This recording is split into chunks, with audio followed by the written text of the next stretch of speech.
तू चालू ब्लॉग बनवती blog cut cut cut cut cut. Hello guys, जय महाराष्ट्र. तर मी आहे श्रद्धा शेख आणि 8 दिवस सुट्ट्या खाऊन मी 9व्या दिवशी चालले होते आज लेक्चरला.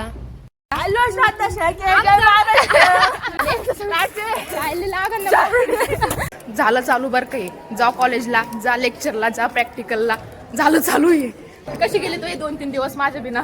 2-3 दिवस नाही, 8 दिवस. 8 दिवस लय खराब, लय मिस केलं मी तुला. लय खरंच मिस केलं. मग तू फोन केला तर पावला का? खरंच बड्डे होता. Happy birthday.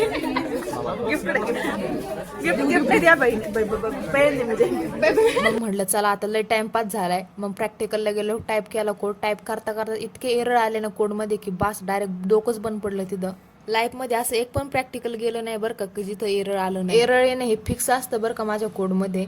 पण जाऊन द्या, एररच्या बिना पण प्रॅक्टिकल अधुरं आहे आपलं. जाऊन द्या तो विषय आता. पण आम्ही प्रॅक्टिकल कमी आणि ह्या एसीची हवा जास्त घेत बसतो बरं का.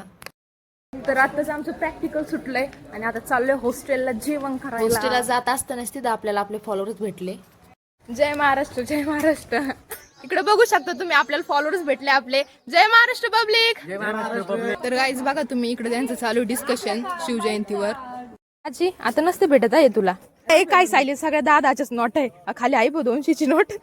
बरं आता तुला नाही भेटणार आहे. नाश्त्याला गाईज व्हिडिओ शूट करायला लागलं का हिचं काही ना काही निघतच बरं का. मधी मधी बोलणारच.